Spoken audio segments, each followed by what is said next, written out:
Hello dears, ഞങ്ങളിന്ന് പോകുന്നത് India ഗേറ്റിലേക്കാണ്. നമ്മൾ ഇറങ്ങിയപ്പം കുറച്ച് ലേറ്റായി പോയി. ഉച്ചയ്ക്ക് ഫുഡൊക്കെ അടിച്ചിട്ട് കിടന്ന് ഉറങ്ങിപ്പോയി.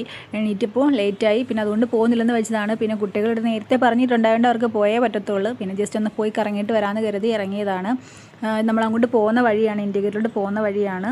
നമ്മൾ ഇറങ്ങിയപ്പോൾ ഒരു 6 മണി കഴിഞ്ഞു. ഏകദേശം 6-6:15 ഇറങ്ങിയപ്പം. ഈ സമയത്തൊക്കെ പോയി കഴിഞ്ഞാൽ അവിടെ ഭയങ്കര തിരക്കായിരിക്കും. അതുകൊണ്ട് തന്നെ ആദ്യം പോകുന്നില്ലെന്ന് വെച്ചത്. പിന്നെ ഇവരുടെ നിർബന്ധം കാരണം പോയിട്ടൊന്ന് വരാമെന്ന് കരുതി. അങ്ങനെ നമ്മളവിടെ എത്തി. വരുന്ന വഴിക്ക് നല്ല ട്രാഫിക്കായിരുന്നു. ഈ പാർക്കിങ്ങിലോട്ട് വണ്ടി കയറാൻ തന്നെ ഭയങ്കര താമസം എടുത്തു. കാരണം നല്ല തിരക്കുണ്ടായിരുന്നു. സ്ത്രീയുടെ ഹെൽമെറ്റൊക്കെ ലോക്ക് ചെയ്ത് വെച്ച്. കാരണം കാണുമ്പോഴേ അറിയാം ഇഷ്ടം പോലെ വണ്ടികളുണ്ട്. സൺഡേ ആയതുകൊണ്ട് നല്ല തിരക്കാണ്. അങ്ങനെ നമ്മൾ അകത്തോട്ട് പോകാനായിട്ട് പോവുകയാണ്. ഈ പോകുന്ന 2 സൈഡിലും ഒരുപാട് കച്ചവടക്കാരുണ്ട്. ചോളം ഇത് നല്ല ടേസ്റ്റ് ആട്ടോ, കഴിക്കാൻ നല്ല ടേസ്റ്റ്. ഈ 2 സൈഡിലും കച്ചവടക്കാരാണ്. ഈ വള, മാല, കമ്മൽ ഇത് നല്ല വെറൈറ്റി ആയിട്ടുള്ളത്. ഞാൻ ഇതിനകത്ത് 2-3 വാങ്ങിയിട്ടുണ്ടായിരുന്നു. പക്ഷേ അത് ഞാൻ അങ്ങോട്ട് പോയപ്പോഴാണ് വാങ്ങി, തിരിച്ചിറങ്ങിയപ്പോഴാണ് വാങ്ങിച്ച. ആ സമയത്ത് വീഡിയോ എടുക്കാൻ പറ്റിയില്ല, ഭയങ്കര തിരക്കായതുകൊണ്ട് പെട്ടെന്ന് വാങ്ങിച്ചുകൊണ്ടിഞ്ഞ് പോരുന്നു. ഒത്തിരി ഭംഗിയുള്ള കമ്മൽ, വള, മാല, സാരിയുടെയൊക്കെ കൂടെ യൂസ് ചെയ്യാൻ പറ്റുന്ന ഒത്തിരി ഐറ്റംസ് ഉണ്ടായിരുന്നു.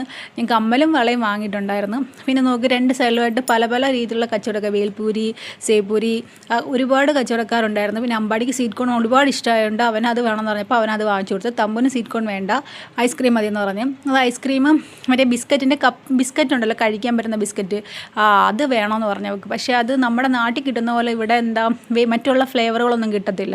ഇവിടെ വാനിലയുടെ മാത്രമേ അതിൽ കിട്ടത്തുള്ളൂ. അത് അവർ കപ്പിൽ നിന്ന് സെപ്പറേറ്റ് ഐസ്ക്രീം നമ്മൾ വാങ്ങിച്ചിട്ട് അതിലേക്ക് ഇട്ടിട്ടാണ് കൊടുക്കുന്നത്.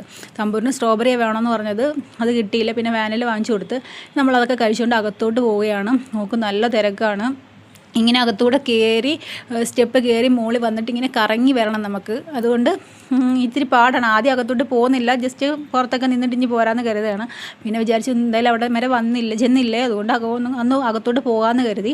അങ്ങനെ നമ്മൾ ഈ 2 സൈഡിലുമായിട്ട് പല പല കാര്യങ്ങൾ, ഇന്ത്യ ഗേറ്റിൻ്റെ ചരിത്രങ്ങൾ മൊത്തത്തിൽ ഇങ്ങനെ പിക്ചറും ഉണ്ട്, അതിൻ്റെ ഡീറ്റെയിൽസ് എല്ലാം ഉണ്ട്. നമുക്ക് പോകുമ്പോൾ അതെല്ലാം നോക്കി പോകാം. തമ്പൂര് അതെല്ലാം നോക്കിക്കൊണ്ട് പോവുകയാണ്. എന്തോന്നും തമ്പൂര് മനസ്സിലാവുന്നൊന്നുമില്ല. ഇടയ്ക്കിനടുത്തവണൊക്കെ പറയുന്നുണ്ട് അതാണെന്നൊക്കെ. അതിൻ്റെ ഫുൾ പിക്ചേഴ്സ് എല്ലാം കൊടുത്തിട്ടുണ്ട്. അതിൻ്റെ ഓരോ ഡീറ്റെയിൽസും അതിനകത്ത് എഴുതി വെച്ചിട്ടുണ്ട്. ഫോറിനേഴ്സൊക്കെ വരുമ്പോൾ അവർക്ക് അത് മനസ്സിലാകാൻ വേണ്ടി എല്ലാം എഴുതി വെച്ചിട്ടുണ്ട്. നോക്ക്, നമ്മൾ അകത്ത് വന്നപ്പോഴത്തേക്ക് ഇരുട്ടായി. പിന്നെ വീഡിയോ എടുക്കുന്നതൊക്കെ പാടായതുകൊണ്ട് നോക്കും നല്ല ആളാണ്. നമുക്ക് അങ്ങോട്ട് ഈ കുട്ടികളോട് ഉണ്ടായതുകൊണ്ട് ഭയങ്കര പേടിയായിരുന്നു എനിക്ക്. കാരണം കൈ വിട്ട് പോയി കഴിഞ്ഞാൽ കാണാൻ പറ്റത്തില്ല. കാരണം അത്രയ്ക്കേറെ തിരക്കായിരുന്നു. അവരെ പിടിച്ചാണ് കൊണ്ടുപോയത്. ആളുകൾ തള്ളി നമ്മളെ കൊണ്ടുപോവാണ്. ഇതാണ് നമ്മൾ ഇന്ത്യ ഗേറ്റിലെ ഈവനിങ് വ്യൂ ആണിത്. നല്ല ഭംഗിയാണ്, ലൈറ്റൊക്കെ ഇട്ട് കാണാൻ നല്ല ഭംഗിയാണ്. കുറച്ചും കൂടെ നേരത്തെ വന്നിരുന്നെങ്കിൽ നമുക്ക് അകത്ത് പോയി നമ്മൾ ഇനി അകത്തോട്ട് നമുക്ക് കറങ്ങി വരാൻ പറ്റും. കുറച്ച് കാണാനൊക്കെ ഉള്ള ഭാഗങ്ങളുണ്ട്. പക്ഷേ അതൊന്നും അകത്തോട്ട് നമ്മൾ പോയില്ല. നല്ല തിരക്കായതുകൊണ്ട് ഇവിടെ വന്ന് ഫ്രണ്ടിൽ വന്നിട്ട് ഫോട്ടോയും വീഡിയോ ഒക്കെ എടുത്തിട്ട് തിരിച്ച് നമ്മളിഞ്ഞ് പോരുകയാണ് ചെയ്തത്. അപ്പോൾ ഓക്കെ, ബൈ. എൻ്റെ വീഡിയോ ഇഷ്ടമായെങ്കിൽ സബ്സ്ക്രൈബ്, ലൈക്കും ചെയ്യണേ.